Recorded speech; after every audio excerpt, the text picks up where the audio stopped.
KFAN welcomes some great shows to Mystic Lake Amphitheater. John Mellencamp will be there July 14th. Chris Stapleton, July 29th and the 30th.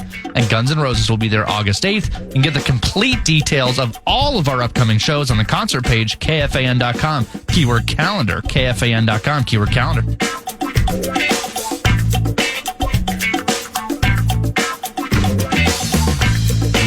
Seifert is back with us for another segment. I'm trying to find I think it got highlighted earlier. Let me see if I can find it from, this is from Larry Mondello guy. And this goes back to our discussion celebrating the 25-year anniversary today of 41 Donut. Vikings lost to the Giants in the NFC title game. Mondello guy writes, as the game began to unfold, did you at some point have an epiphany? Almost like when a writer suddenly thinks of the idea behind what will become the great American novel.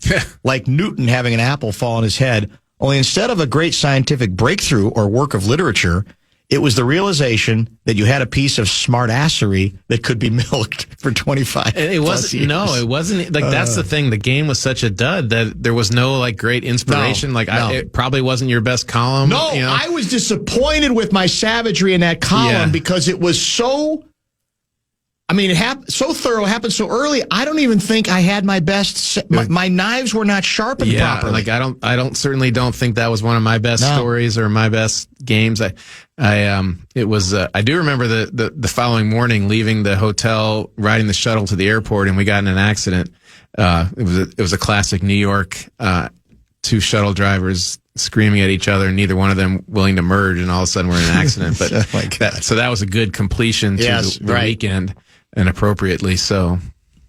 Do you have a current position on whether Brian Flores is going to be back as defensive coordinator here next year?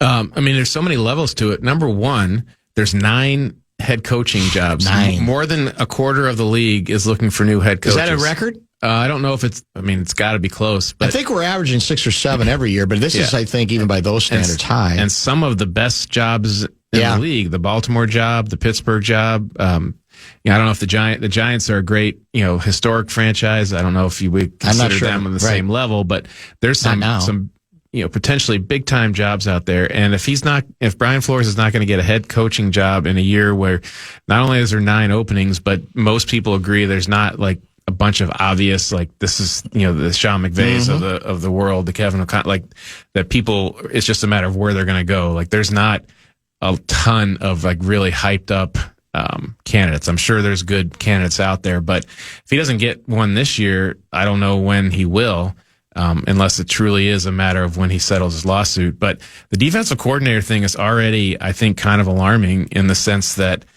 this just doesn't happen. And I know that it's a unique situation to the extent of when a coordinator does as good of a job as he's done, they usually get hired to be a head coach. And so they leave for promotion, or in some rare cases, the head coach that he's working for gets fired and he becomes, a very highly sought after defensive coordinator free agent. But you very rarely see a very successful coordinator on either side of the ball intentionally let his contract expire, because remember, Kevin O'Connell said yesterday that they have made several runs at trying to get him, including after last season, correct? Well, he said, I think he said in training camp, and then he said more recently, at some point, but in this 10-day window before his contract expired, and he was really locked in on wanting to be a free agent, and so just that in itself, that at the very least, he felt he wanted to see what else is out there, I think is alarming. Well, what does it tell you? To the extent of, do you think there have been a lot of theories already advanced. One being he's not in love with what we're pursuing at the quarterback spot, and he feels like, well, maybe there's another place, or maybe it's just time for me to try something else, or is that overthinking it? What do you think? I don't think that, I guess, one of the theories that you hear is that it's good to, as a assistant coach, to stay fresh and to bounce, not stay at one place. If you have ambitions to be a head coach again, or you have ambitions to be one of the greatest, it's good for you professionally. But he's got a family with, relatively young kids, and he's talked a lot he's been fortunate that he's really hasn't bounced around as much as he was in New England forever. Miami. Now he's stabilized a little bit. Yeah. So I don't think that he's motivated by like that. I don't see how you can look at it any other way than saying that if he liked everything about working for the Vikings, that he, this situation wouldn't be happening. And so what it is in particular, I think, there's lots of people speculating on that. I'm not ready to say what it is because I don't want to be one of the speculators per se. And I think we found that through all the, one thing I really respect about our local media group is that there's not people just out there guessing or repeating rumors. People are saying what they know, and what we know is he's made himself available, and that doesn't happen very often. Yeah, that in of itself does. But I think that's what lends people wanting to know what the hell's that about. Where might that be going? So I eagerly await one of you finding that out. Yeah, that will come out if and when he departs, I would think. Can we interrupt this Vikings discussion for? It's the bumper to bumper seal of approval. Not a big surprise, but I think worthy of notation. Adam Thielen announces his retirement. Guy had a hell of a run here. Mm-hmm. I think he finished with, 542 receptions? I think he's fourth all time on the Vikings list. I mean, that's not bad. I think, I don't know if it's catches or yards or which category, but he is the only people ahead of him on most of the Vikings receiving records are two Hall of Famers, and Chris Carter and Randy Moss. And so he's on many of the statistical categories in the top three at that position. And that's a very historic position with this franchise, the receiver position. We've seen many, many really good ones and some Hall of Famers come through, and he's put up production to match all of them. Yeah, there's no question. I mean, and again, it ended pretty meekly for him, obviously, but it wasn't like he was embarrassing himself or anything. And now he's saying, okay, I held on. I tried to hang with it. I'm sure he'd hope, hey, maybe the A-Rod thing can be kind of a great story. We get in the postseason, we steal a game, and who knows where it goes. Mm-hmm. But in an odd sort, we kid about the one of us things, that concept all the time.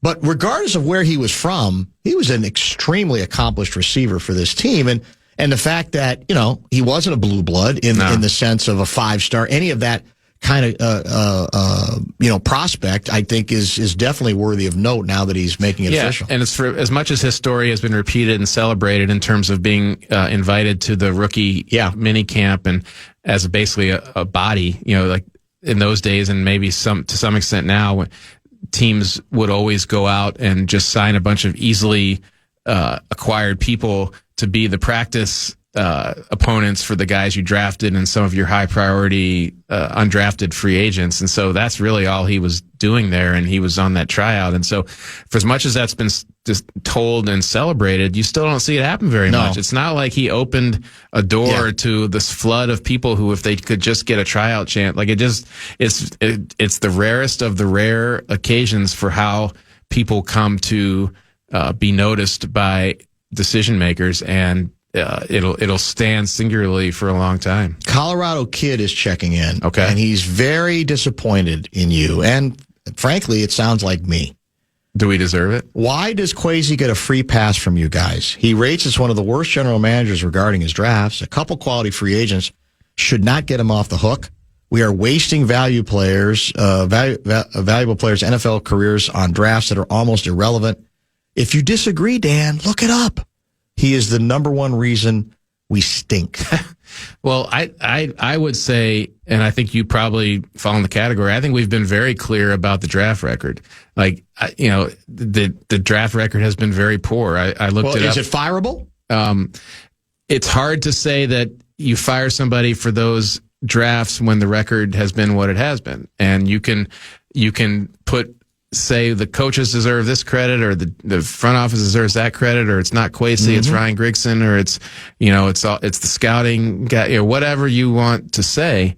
But I think that the reason he still has a job is that they have, from a record perspective in the regular season, have performed well. And so, that's, you can't, it's tough to say, well, when the bad things happen, it's his fault, but when the good things happen, somebody else gets the credit. You get the credit and the debits equally. And so, the drafts have been poor, and if you're a draft believer or truther, you believe that eventually catches up to every single organization. When you go, I think I looked it up recently, and they've had the second fewest starts from the 4 drafts that he's been here of any team in the NFL. So no one's going to be surprised hearing that, because it matches the eye test. Their draft picks have not been particularly impactful from start to finish, but I think that the draft record has been pretty well discussed. I don't think anyone's sugarcoated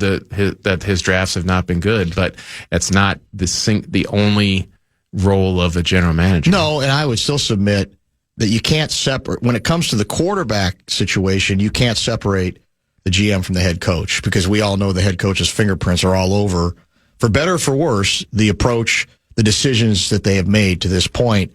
Do you think they're aware at TCO Performance Center that with the Bears' victory, KOC is the only coach in the NFC North without a playoff win? Do you think they're aware of that? I think that's probably in the data somewhere in their files. And so that's going to be the story, this offseason, heading into next season, is that they've shown that they can win in the regular season, made the playoffs twice, had a winning season 3 times.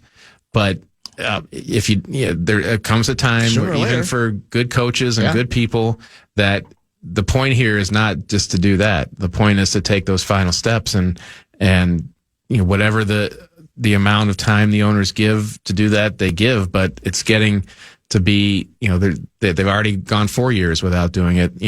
If it becomes 5, then the conversation becomes even more intense. Your biggest surprise from Wild Card Weekend, the thing that left you the most gobsmacked?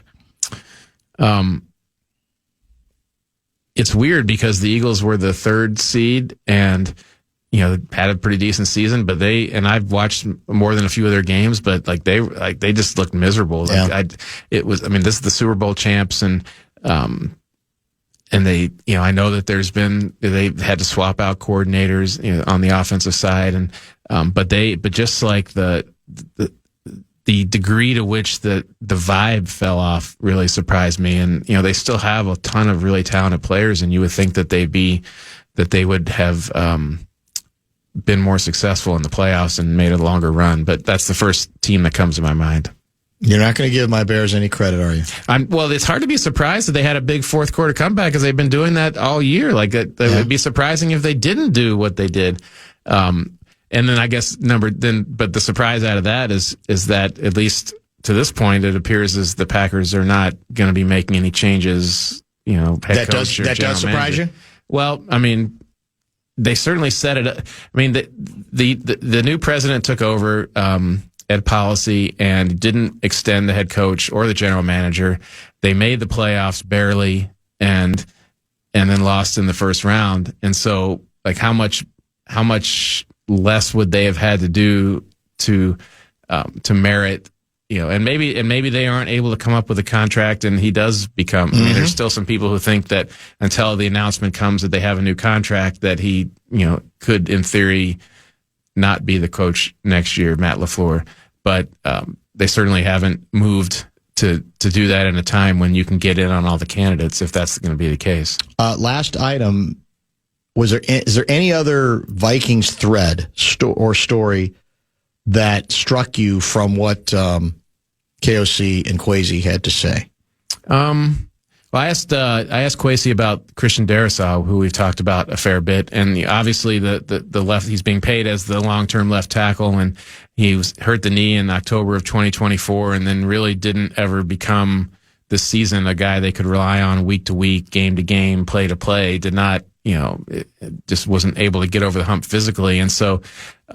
It was interesting that Kwesi said that they're going to, he just said, I don't want to say insurance, but we're going to have to do have a more, I forgot the word he used, but basically a more robust plan for that position if Christian Darrisaw isn't able to, come be a full-time player. They believe that he's going to come back and eventually be that guy, and that they have lots of time for his knee to continue to heal. But after watching an entire year of him being, hit or miss, they probably need to have a more robust plan than just your basic swing tackle that is available in free agency. We appreciate you coming in. Okay, Dan. We'll talk to you next week. We're not done with you yet. The season is ongoing, even with the Vikings not in it. Absolutely. The playoffs continue. Thanks, man. Yes. Kevin Seifert in studio for a good solid hour of analysis and entertainment. Are you prepared for a 520 sports fix? Can you put something together? I am, yes. Before you do that, do we have bonus bucks to discuss? Yes, we do. The Fan wants to give you a shot to win those bonus bucks, their national cash contest. All you do, head to KFAN. Let me consult with my list here. I believe the keyword is bank. Keyword is bank, KFAN.com, keyword bank. By the way, quarterback position, Seifert, as you leave us today, remember these two words. Will Levis. Will Levis. Just in case you missed it, it's the top 5 sports talkers of the day. Now, it's time for Dan Barreiro's Top 5 at 5. Brought to you by Gutter Helmet of Minnesota. Never clean your gutters again. Learn more at gutterhelmetmn.com. Indeed, the 520 sports fix. Gone historically, but never forgotten back in the day instead of the top 5 at 5. Blake Moore, is he in for that? Guards, he preparing for Golden Gopher women's basketball as we speak. What do we have for today's 520 sports fix as you grin away? Well, this is going to shock you. What's that? Time now for the obligatory Kevin Fallness Minnesota Wild mention. Yes, the Wild get the Jets, who are not a very good hockey team this season, at home. That's tomorrow at 7, which, by the way, we've got your Wild coverage on lock here on the station. No question. Between Wild Weekly tonight, that's at 7. You'll hear it right here on the Fan. Beyond the Pond, Saturdays, 10 to noon. Just some great hockey coverage. So you'll hear more of that. Not a great game the last time we saw your Minnesota Wild. Definitely not. I actually thought in the building the first 2 periods were not half bad. Quinn Hughes hits a post. We just didn't maximize our scoring opportunities, correct? I mean, it's a cliche, but yes. When you hit posts, you hit posts. Right. The third period was a disaster, and I thought they kind of checked out. Checked out is too harsh, but once the snowball got rolling, there was just no stopping it, and it sucked to see. But hopefully a good bounce-back opportunity at home against the Jets tomorrow at 7. Do you think it's actually a break for the Wild that Kaprizov cannot participate in the Olympics and that might get him refreshed? I keep hearing from the hockey insiders some disappointment about what we've seen from him lately. And that maybe, again, he's not going to get hurt, one would presume, during the Olympics, which is a very big concern of Luigi, given the number of players we have participating. And one could assume also that he can, get rested while everybody else that matters is participating in the Olympic hockey scene. 1,000,000,000%. It's not that Kirill's been terrible. I mean, maybe some people say that, but it's just... He just hasn't been him. He hasn't been up to Kirill's standards that we see. I got to see... the difference right now between Quinn and Kirill should not be that strong. It just feels like Kirill doesn't have that little extra step that he usually does. But I saw Quinn play in person for the first time against the Devils. My goodness, it is a sight to behold. He's so good. What is it? So what is he, when you see him in person, what stands out in particular? Is it just speed? Is it athleticism? Is it just skill of possessing the puck? What is it? It's just his finesse and his ability to create space. And he's just like a little... for lack of a better word, it's like a mosquito where you can clap all you want and you're just not going to get him. You're never going to get him. And he creates offense and shots in space. It's a joy to watch over at the X. Well, we got another guy coming. What formerly was the X. That is true. Hopefully. We got to get one more. One more. Which we're told it could happen. Multiple border battles yesterday in the world of basketball. The Wolves dominate, where Giannis is getting booed, even though Ant and was it Rudy that was also Rudy. not playing? Yeah, they were both. Rudy was out via suspension, and Ant was nursing an injury. Giannis booing. I saw the clip on the screen just a few minutes ago of him booing back at the Milwaukee. And I say every time we bring up, I have no Milwaukee ties at all, so fine by me. It'd go Wolves, howl on that one. They played, they shot incredibly well from 3. The kid center, the Frenchman, the junior Stifle Tower, was very impressive just in terms of his activity and maturity. The way he went about his business was very encouraging. Look, Giannis doesn't need me for advice, but wouldn't it have been easier for him to say, hey, I'd have booed too? I mean, if we're down 35 points at home at the half to a team missing its best offensive player and its best defensive player, yeah, I probably would have booed. I don't know how you can be that sensitive. It's not like the Bucks are constantly booed. It's not like he's ever booed. And I don't think they were booing him. They were booing the team. So for him, who's been praised and worshipped endlessly there, just take the L and just say, yeah, you know what? I don't ever love hearing the boos, but I got to be honest with you. I might have been booing out there too. I mean, we were not very good. Defensively, that was as slothful a performance as I've seen in terms of effort, as I've seen. You know, we had Mike Inori on. He called in the NBA, effort is a skill, which I thought was a very interesting thing for an assistant basketball coach to say. Well, let's just say that last night the Bucks did not master that particular skill at any point, first, second, third, or fourth quarters. And they won a big game, what was it, 2 years ago? 3 years ago? Correct. And now they won a big series, I guess. Yes. But that patience and that grace is gone. Meanwhile, at the barn, what a barn burner it was. Gophers, Badgers, border battle. You've got kids who transferred to Wisconsin, allegedly flashing the W sign at the student section. A last-second three to win it, to tie it, and then to win it for Wisconsin. Stinks that happened, but it was entertaining to watch. Well, we haven't had time to talk about it today on 41 Donut Anniversary Day. And Guardsy went last night, so when he's back tomorrow, I'm sure we'll discuss it in a little more depth on the basis of what he saw. It felt like Minnesota was in good position halfway through the first half. Then Wisconsin kind of took control. They started hitting some threes. And then Minnesota sort of eased their way back in. They get, as you say, the three to tie it, and then you got the gut punch on the other end of the court to lose it. We don't really endorse moral victories in the Bumper to Bumper program, but we do believe in grace periods for coaches in their first year.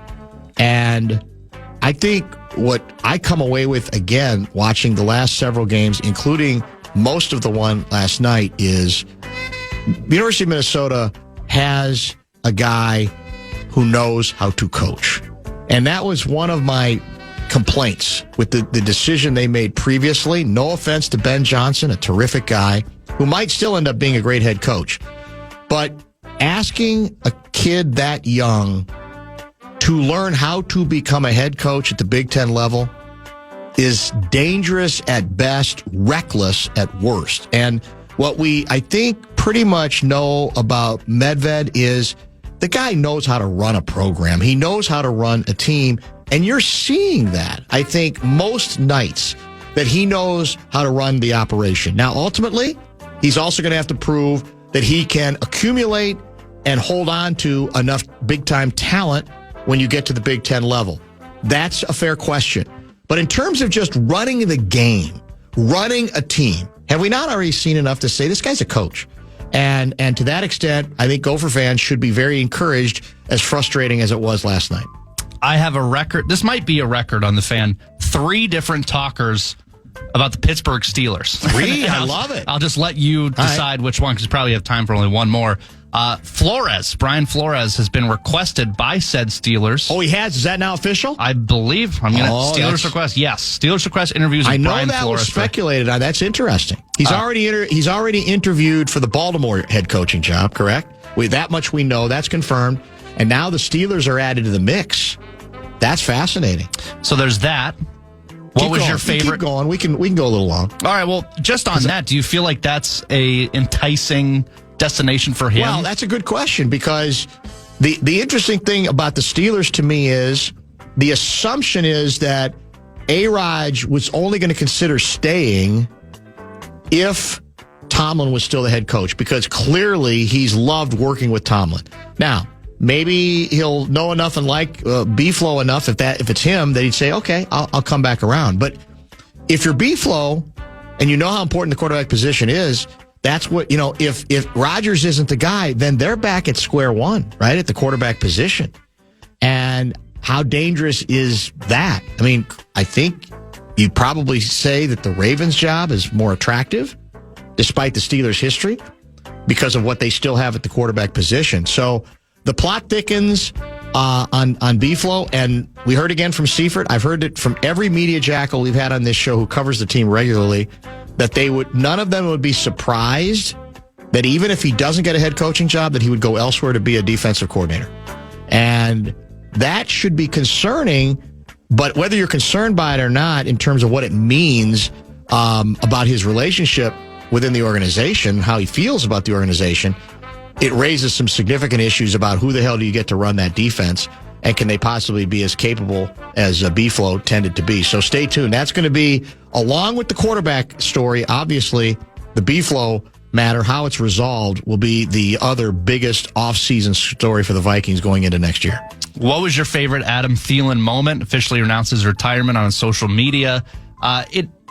Funny's not the right word. Maybe ironic that his Steelers, who he went to be with a contender, went the same distance as the Panthers, who also made the playoffs and lost in the first round. That's true. So it could have just stayed put.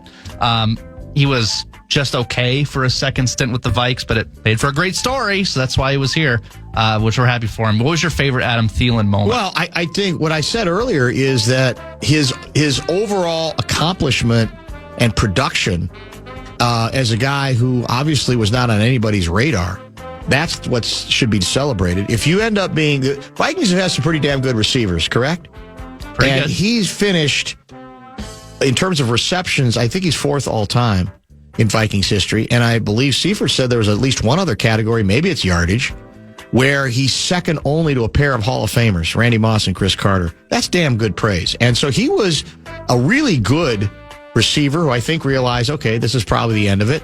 It didn't end so well this year. I think what we learned here is he was really brought in for those first 3 games as insurance.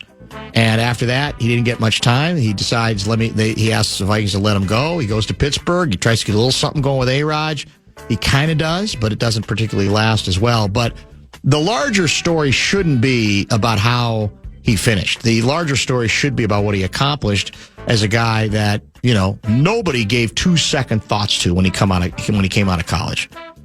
Finally, not Steelers related, Dante Moore, you're probably familiar with him. Yes. He was the guy on the ground while he was playing Indiana. He was that guy rolling around constantly every play. Well, he's coming back to Oregon. He probably would have been a pretty high pick. I didn't realize that. Yes, so he just announced he is staying with Oregon. He'll be there next season, and he'll be in a loaded QB class in 2027. That's fascinating. But he will not go to the draft. I do know there were some football people who advised that that's what he needed to do to give himself the best chance to get better seasoning. But generally, when agents tell you, well, you're going to be I assume he was going to be a top 10 pick this year, just on the basis of promise, then that's pretty interesting that he'd say, I'm going to come back for another year. And guess who he's going to be playing with? Golden Gopher. Coy Parrish. Yeah, we didn't get into that yesterday. He is officially linking up. I don't know how much money he got, but I'm guessing a lot, with the University of Oregon. My sources say, if you're wondering, the Hoosiers did consider him, but ultimately decided that he wasn't good enough to become a part of the Indiana secondary. I'm just saying that's what I heard. I don't know if it's true. That's what I was told. You're just reporting what you know. 520 Sports Fix. Well done. We'll come back and get to a number of those texts that have come in on 41 donut memories 25 years ago on this date. Stay tuned.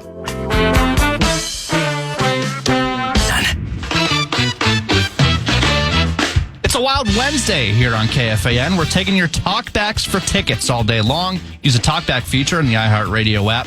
Describe this Wild season so far in 3 words. That's your challenge. Winners will be selected all day for Wild Jets tomorrow. To details, KFAN.com, keyword contest. We are going to be spinning your 41 donut memories, anecdotes from what you remember. If you were around 25 years ago today, Vikings travel to New York for the NFC title game, a chance to get to the Super Bowl. And the Vikings are 2 or 2.5 point favorites in that game, even though the game was played in New York. That's how lightly regarded the Giants were. And the final score was Vikings 0, or donut, New York Football Giants 41. points. 41 points. So it's a day that will live in infamy. It is calamitous. Somebody said, but Dan, wait a minute now. Isn't this the anniversary of the Minneapolis Miracle as well? And the answer is yes. But here's what I would add. That was, how many years ago was that? 7? I think that was 7 years ago. So it's got to be like an even-numbered year. Like 10-year anniversary is big, 20-year anniversary is big, 25 is big. So, if I'm still doing the show on the 25-year anniversary of the Minneapolis Miracle, that in itself will be a miracle. But beyond that, that would be the time to do it. So it's got to be, you don't just do a big anniversary for 7 years ago. Nobody cares about Lucky 7 in that regard. It has to do with this being 25 years since 41 Donut. What is the worst, in your memory, what's the most one-sided Packer playoff loss? Is there one that stands out to you? I don't know. It seems like you lost a lot of close postseason games. Have you gotten blown out in the postseason and I've forgotten about it? It's mostly calamitous losses that could have been avoided easily. Like as recently as last Saturday night. Yeah. They got smoked by Philly last year, but even that was close-ish until the second half. Yeah, mostly it's just heartbreaking, finding new ways to lose. Yeah. I'm sure there is that I'm not thinking of, but that's what comes to mind most, more than just getting killed. Okay, I'll accept that. Here's some texts that have come in that I've saved from many of you regarding 41 Donut memories, but keep them coming. Bradshaw and Bryant, KFAN text line at 64686. This is from 651 guy. Let's see if we have a name. It's Danny in Stillwater. For 41 Donut, I was living in Oakdale, Minnesota. I had just opened a beer moments before kickoff, waiting for my friends to arrive to watch the game. Before I had taken 2 sips of my beer and my friends had arrived, it was already 14-0. He's right about that. He's being not figurative. He's being literal. I looked at my beer and said, this game is over. It's the only game I've ever watched that was over before I even drank 3 ounces of beer. That's an interesting way to put it. We moved into a new house, hosted a big housewarming / Vikings party. Everyone had left by the third quarter. To this day, my wife still refuses to host any sports-related parties. So it's traumatized her. 25 years later, she still hasn't gotten over it. Such a vivid memory of that day. My poor husband was beyond depressed. And then my daughter, oh boy, hold on. Now they're coming in fast again. Where did it go? I got to get the punchline here. I had it. Hold on. Give me a second. Let me scroll down here. See if I can keep up with the, actually this one's further up. There's the beer one. We just finished that.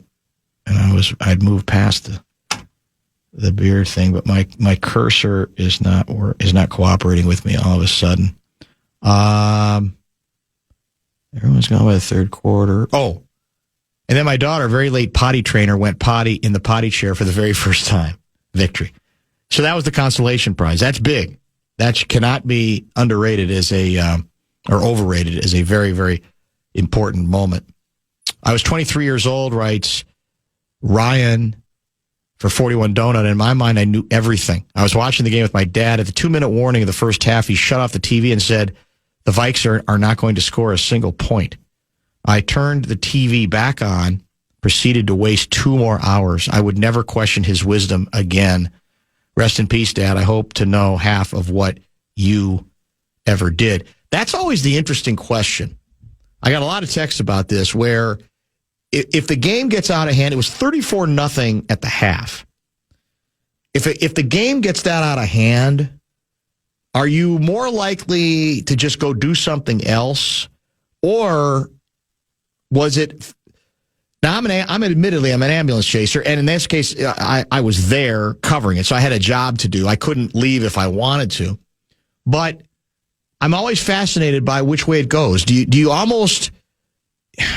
Does it reach a point when it's that bad, that calamitous, that you can't look away because it's almost elevated to bad theater, to such a bad art form that you want to see, okay, how much worse can it get? And the only reason score-wise it didn't get much worse in the second half is the Giants weren't really trying to score. but they just kept holding on to the ball. That was one of the, I will say this, that was one of the few games I can recall covering in any sport in which it did feel like one of the teams stopped participating, quit, had no interest in continuing to play at even a minimal level of effort and accomplishment. It was we're quitting. We're not. What the hell's the difference? Everybody can see it. I mean, even if we try, we're still going to end up being blown out. So let's not even bother to try. I didn't think there was much effort, and effort's a tough thing to judge. It really is. It's easy to say, "Oh, they just quit." That was a game I feel confident saying that the Minnesota Vikings quit. And what made it more stunning was they weren't playing a great team. In fact, will you look up what happened in the Super Bowl that year? Giants getting there because they beat us. So this is the 2000 season. It'd be the 2001 Super Bowl, because I have no recollection of exactly what took place then. If you're playing like, the 85 Bears, and you say, well, it looked like you quit. You go, well, yeah, it's not ever good to quit, but you were playing an all-time great team. They got smashed by the Ravens 34-7. 34-7, you say? That's quite a swing from 41 Donut, isn't it? To losing 34-7. I think that was a big part of it.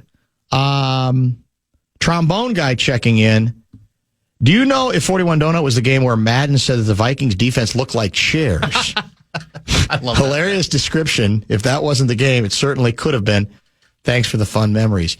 I don't remember that because I was at the game, but a number of people have said that is how he described. Sometimes when you practice, you'll set up chairs. And you run through chairs just to show zones and stuff. The Viking defense looks like it's chairs. There it is. There it is. It's too good, isn't it? And it's especially effective coming because Madden wasn't a ripper. He wasn't a guy who went out of his way to humiliate teams, but I think sometimes you couldn't disguise your contempt when the performance is at that level. Was looking forward to watching it in Cancun, went to a sports bar, and this is pre-internet, so by the time they got it tuned in, it was already 27 Donut. We didn't and couldn't believe it. 41 Donut was the day I wanted Moss to leave because he'd never win here, the day I stopped expecting anything. Well, as we mentioned earlier, Moss is the guy who named it 41 Donut. I was there after the game when he was talking to a bunch of us. He had a number of nicknames for me. I think his favorite was Baldy. He used to call me Baldy. Very, very creative. Baldy. Never heard that one Moss, before. yeah. I've been called worse, but that was what he that's what he went with. And the story we told much earlier that's been oft told is that supposedly before the game there was a scene with security with Randy because Randy was trying to get some of his bobos down on the field, unsuccessfully apparently, at Giant Stadium, and it did seem to be a window into the concentration level, intensity level of your favorite football team. For a game, let's remember, this is another, to me, big part of the calamitous aspect of it. The Vikings were favored to win that game, even though the game was played in New York on the road. Michael Vick torched the Packers in Green Bay 27-7, 2002. Well, again, I remember that game. It's not 41 Donut. But that's not 41 Donut. It was thorough, but it's not 41 Donut. Sorry. I mean, it's not even, I don't think it's even. Also, for the record, I was like 6 years old at that point. Yeah, you probably have very little recollection of it, which is probably good for you. Right? I mean, I've got enough going on. Vic was very impressive in that game. Much like JG, I had little interest in watching the game past the first quarter. I left and purchased a new fish house on my way home from a party in Plymouth to my house in Eden Prairie, and I was on the ice on Lake Minnetonka fishing by the fourth quarter. That's probably smart. That probably makes some sense. Have we had that Madden sound forever? Tenna plays that He's burnt it to a crisp. Oh, does he? But it's great. Yeah, it is great. It fits perfectly today. Yeah. Absolutely perfectly for. I can't blame him.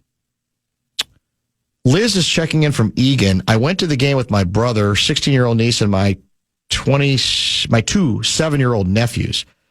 Have to start the heartbreak young, you know. We went via charter, and on the way to the game, our charter guide says it's a beautiful day, 41 degrees. That's how many points I am predicting the Vikings will put up today. Wow. Good story, especially if true. And it did turn out that one of the teams put up 41. It just didn't happen to be the Vikings. Dan, I drank too much during that game trying to numb the pain. Afterwards, I burned my Robert Griffith jersey in the snow. 612, the guy Dean writes, as bad as 41 Donut was, Blair Walsh shank left was more devastating. Must be 10 years now. I just saw it again the other day. It popped up on a meme. I don't know why. You know what fascinates me about the Blair Walsh wide left? And I get his point. I've said earlier, 41 Donut wasn't devastating the way some of those close finishes were, obviously. Because by the time you get to the end of that game, you have no, you're not holding on to any sort of foolish hope that your team's going to come back and win. For sheer humiliation, I think it's tough to top 41 Donut. But what struck me watching the meme tape of the wide left miss by Blair Walsh on it wasn't I think it was like 27 yards. It was inside close. 30. Mm-hmm. Was the number of people. You watch the crowd. This was at the original bank, what's now Huntington Bank Stadium. You watch the crowd behind the uprights, right? And even before the kick is clearly wide left, just when Walsh has made contact foot to football, they're raising their hands in the air in anticipation of what they assume is we won the game. It's over. We won. That it's going to be good because it's got to be good because it's too short to be anything but good. They're already celebrating it. They're already canonizing it, literally, right? And that's the cruelest part to me is then the realization that they got to put their arms back down and said, he made that, right? No, he missed it? How is that even possible? Blair Walsh from 27 yards left hash. Snap good, spot down. Walsh's kick is up, and it is no good. He missed it. Are you kidding me? The season can't end like that. He missed it left. And the Seattle Seahawks are off to Charlotte. Blair Walsh missed a 27-yard field goal, and the Minnesota Vikings are going to lose 10-9. There it is. It's unbelievable. 10-9. I forgot about that. Yeah, we drove right. All we needed was 3 there. Chip shot. It's an extra point. Easy. And he went wide left on it. I don't know the exact date of that one. But to his point, I get how that's more devastating because it's a close finish. Obviously, wide left, Atlanta NFC title game, more devastating. Brett throwing across his body in New Orleans, more devastating. But this, to me, is the most humiliating moment in Vikings postseason history. When you get routed by an ordinary quarterback named Kerry Collins, who, as I said, he passed, I think total yards, they had over 500 in the game. And first half, he was clinical. And it was 34-0 before we even hit the second half in that ball game. Keep the text coming. Bradshaw and Brian KFAN text line at 64686 if you have any particular reminiscences regarding this historic occasion. And then now that this is 25, my promise to the audience is we will not commemorate it at 26, at 27, if I'm still here, 28, whatever. The next big one, I admit, if we get to 30, I'll be shocked if I'm still doing this show, but if I am, that might be a time we come back to it. And we won't go back to Mitch Berger, as we did earlier today, the kicker. But we'll probably try to go back to Robert Smith, the running back. That turned out to be Robert Smith's last game in the National Football League. So keep the text coming. We'll get into a couple of other controversial subjects as we prepare for the top of the hour pause. Don't go.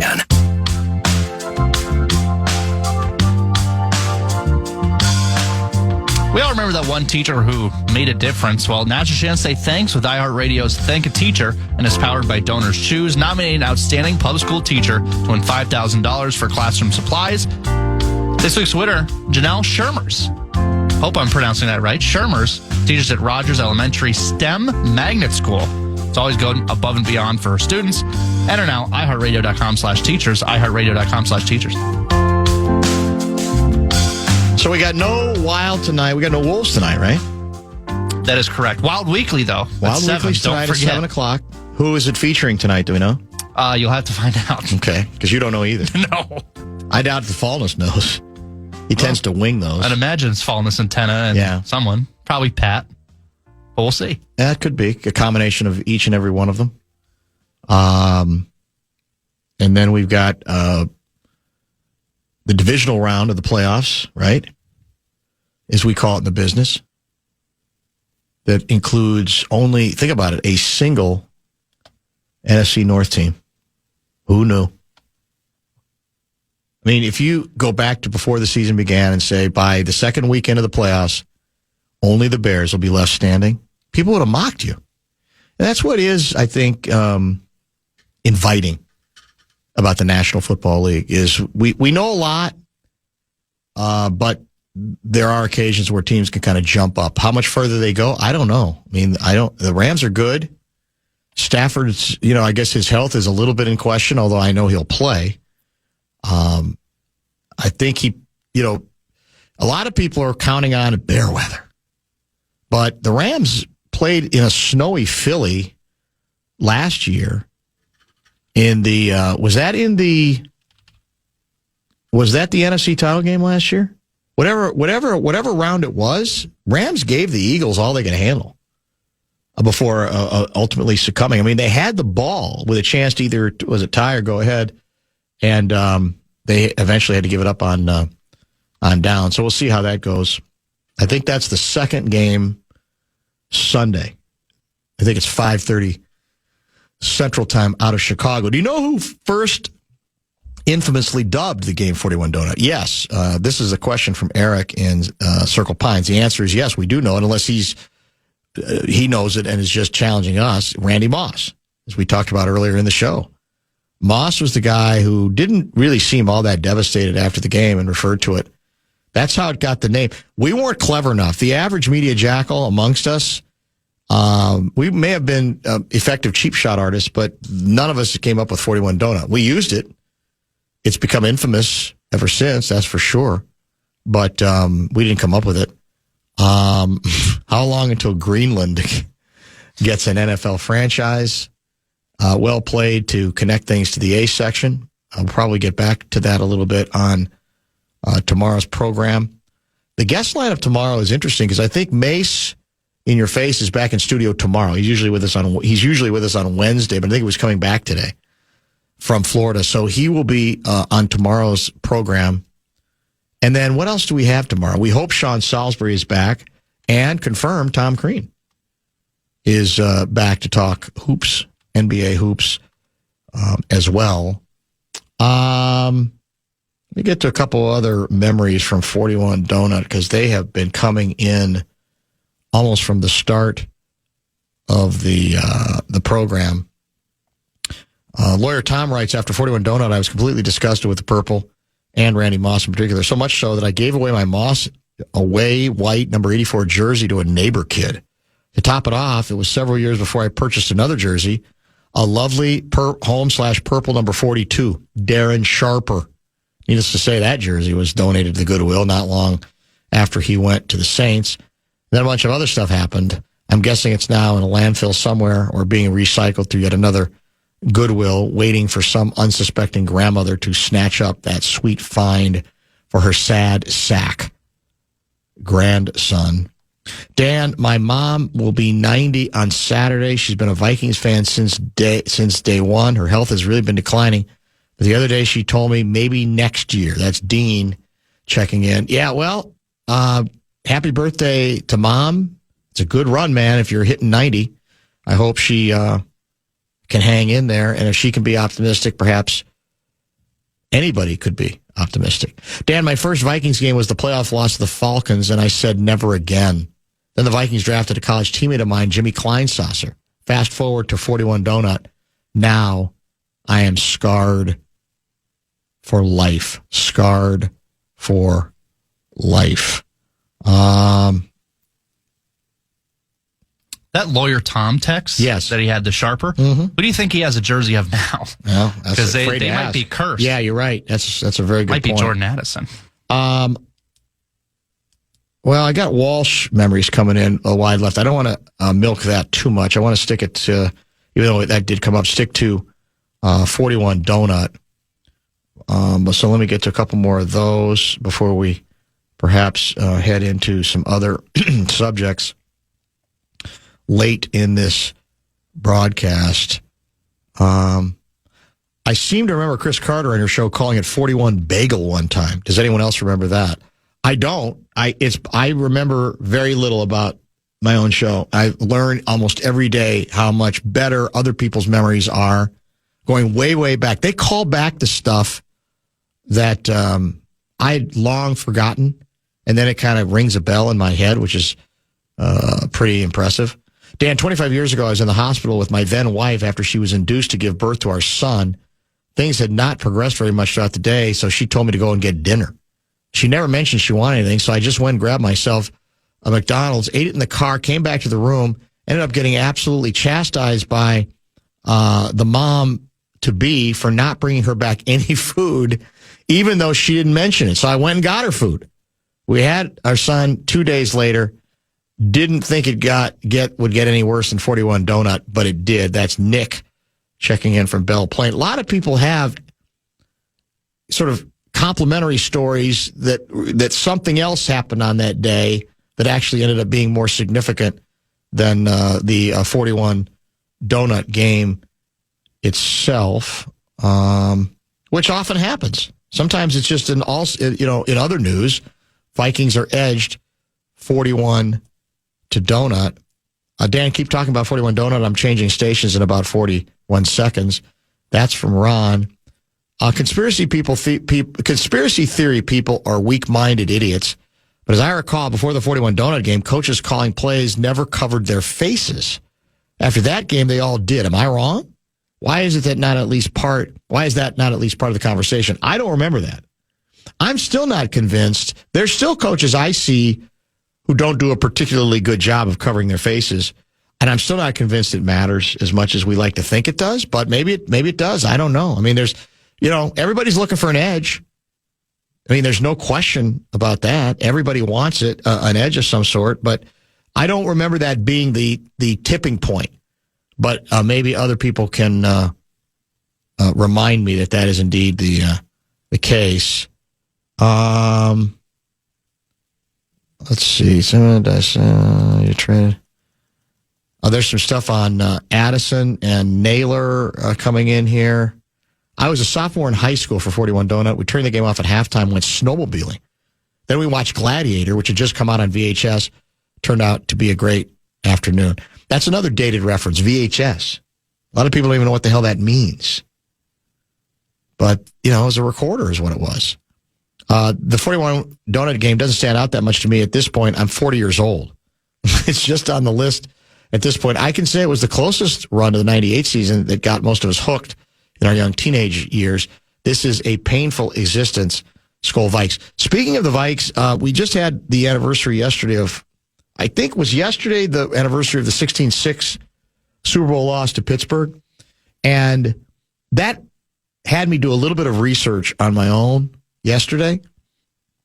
We know that the Vikings have lost all 4 Super Bowls, right? That's not news. And it's been a long time since they've been in a Super Bowl. But what amazed me, I've mentioned previously that the Vikings were held scoreless in the first half of all 4 Super Bowls they played in, which is not a recipe for victory, unless you're the Bears.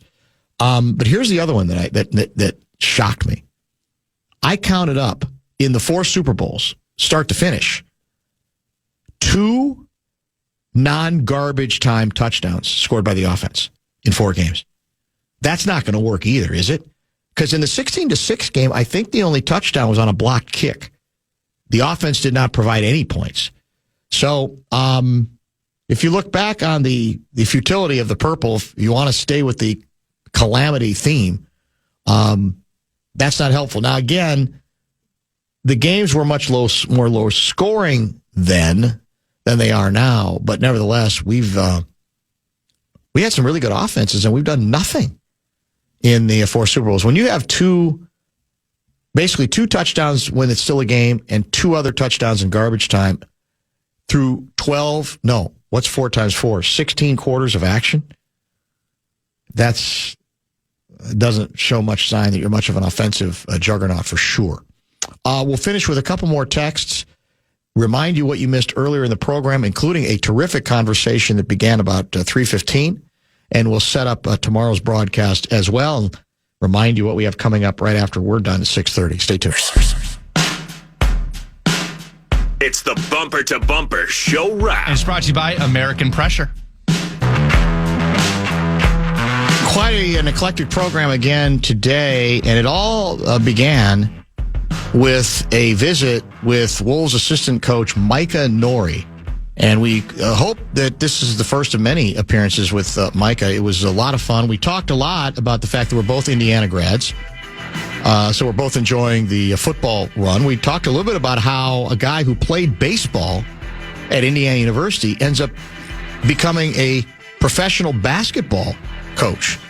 How he got down that particular track. And it turns out a former Indiana basketball player that I once chased through several busy Bloomington avenues to get a comment on a controversial story is the guy who first got Micah Norrie into basketball coaching in Toronto. And it just so happens also that individual is the older brother of Chris Carter. His name's Butch Carter. So that was a lot of fun. And then we did finally get to the Wolves' victory over the Bucks last night. He talked, I thought, quite candidly about the sort of the Dillingham arc to this point, and a little bit about what's fueling the Wolves' success most recently. So I heartily recommend the Micah Norrie interview. That was followed by a terrific time with Mitch Berger, the punter and kicker, or I guess you could say long-distance kicker, on the 2000 Vikings team that ultimately got to the NFC title game and lost 41 Donut, which has been kind of the sub-theme of the show. That loss took place 25 years ago today. And so Mitch was at about 3:47 or so. Then Seifert in studio for a solid hour. He also covered 41 Donut. Once we got that out of the way, we got to some specific current items regarding the Vikings, including the Wagnerian opera at the quarterback position, a little bit about B-Flow and where he might or might not be headed, because the longer this goes, the more I'm beginning to think he's leaving one way or the other. And then a lot of your texts really finally offered up after the 520 Sports Fix from Brett Blakemore. The rest of the program, we've had a number of them, and a number of them, quite frankly, that I'm not able to get to. I will get to this one. I was on the flight crew for the team charter after the 41 Donut game. Was the first to let Denny know that Brian Billick and the Ravens were going to the Super Bowl. One of the pilots told me after hearing it on the flight home. I remember talking to Mitch Berger once about the footballs. He said he would put them in the dryer and tumble them for a while to condition them as well. Mitch Berger, by the way, did throw a place kicker named Gary Anderson under the bus on 100,000 watt radio between 3:45 and 4:15. If you want details, you'll have to podcast the show and listen to that part of it. Berger has always been an incredibly blunt individual, and now I think he felt like, okay, it's 25 years later. What the hell's the difference? This is how I felt about that kicker, so I might as well tell you now. And if you look it up, you'll find out, I think, coincidentally enough, it's the same kicker who went wide left for his only miss during the 1998 season.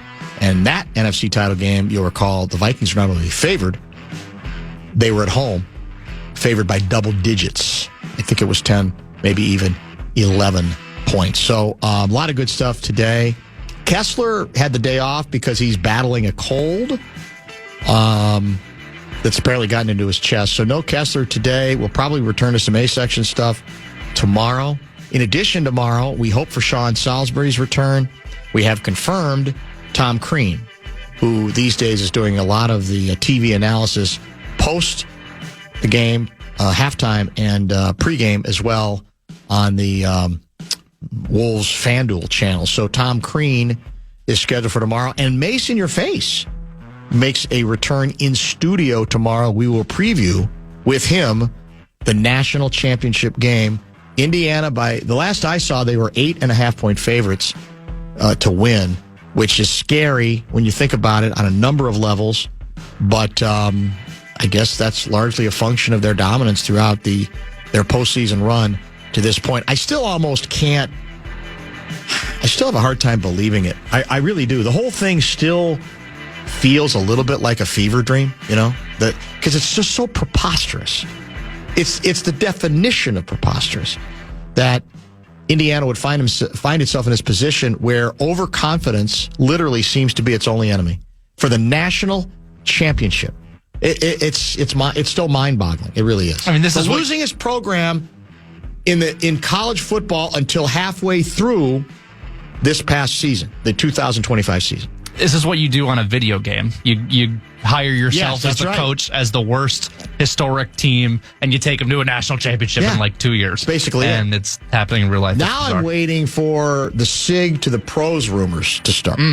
Now, I don't think he's made for that. I don't know that if he would have any interest in it either. But that's the only next step, right? Because they've locked him in terms of college, I think, for a while. But is it possible somebody from the pros is going to come calling? I have not heard his name mentioned. So maybe he's not even viewed as a guy who could make that kind of jump. But if you're, it's the old deal. If you're an Indiana fan, you just assume somehow he's going to get away or something's going to happen. And then we're never going to get this back again because it does seem to be so directly connected with him. So we'll have Mace break things down on the game. He'll file a live report on his, I think he's like a week and a half in Florida. And he's already back, which is, I give him credit, man. If I had a place in Florida, I might stay there more than a week at this particular point, given the weather conditions that we've been dealing with. But that's basically the way it works. Tom from, looks like Sioux Falls. Here's my 41 Donut story. This was kind of early in the internet boom, and I was so confident the Vikings were going to win. I had all the travel arrangements ready to go to the Super Bowl, which I believe was in Miami or Tampa Bay that year. I had everything queued up on my laptop. All I had to do was hit submit to schedule the flights, the hotel, and the rental car. 2 minutes into the second quarter, I shut down the laptop and entered a deep state of depression. Think about that. You got it all lined up where you just got to hit the button to confirm all of it. You feel like, yeah, I'm ahead of the game. I'm going to get ahead of everybody else. I'm feeling pretty good about myself. And you're in the second quarter and you go, they're down 34-0. Who am I kidding? We're not going to. Why would I bother to see another team, the New York Giants, in the Super Bowl? Sometimes when you practice, you'll set up chairs. And you run through chairs just to show zones and stuff. Yeah. The Viking defense looks like it's chairs. Well, the equivalent of that Madden rant, which I guess you tell me commonplace a lot, is that it's the old, like, don't they, in basketball, don't you say if you're not a very good defender, you're a cone? And basically people are just going around the cone. I've heard that in hockey, too. Hockey as well? Yeah. Okay. That one, it's pretty much the equivalent of that. 763 guy writes, I definitely hate watch that whole game. That's interesting because I asked earlier if you're a Vikings fan, do you turn it off or do you keep watching it? And he says he hate watches that game. The game I've watched, I bet you 10 times, isn't that one because it's so thorough. The one I watch and learn something new every time I do it is a 1998 NFC title game here against Atlanta because there were almost endlessly in that game twists and turns that you look back and say, well, that could have made all the difference. And some of those, first time around, I didn't even pay attention to. But generally, that's got to be a close enough game for any one or two plays to matter. When it's 41 Donut, no such, there is no single play or two or five that would seemingly make any difference at all. So, 6:30 tonight, do we go straight to Fan on Demand on the air? And Yes. then at 7, it's Beyond the Pond? No, that's Saturday. A great show. A very good show. It's better than Sunday sermons as far as I'm concerned. Some people might say that. Some people have said that. Yes. So what's at 7? Wild Weekly. Wild Weekly. Controversial episode. And we don't know who's in it yet, but we assume it's Fallness. We assume it's Tenna. Yes. And maybe Micheletti. Possibly. We look forward to all of that. So maybe. Great night on the Fan. No reason to turn the dial now. iHeartRadio app will get you here too. Free, free, free. Everybody wants something for free. We'll talk to you tomorrow, beginning at 3.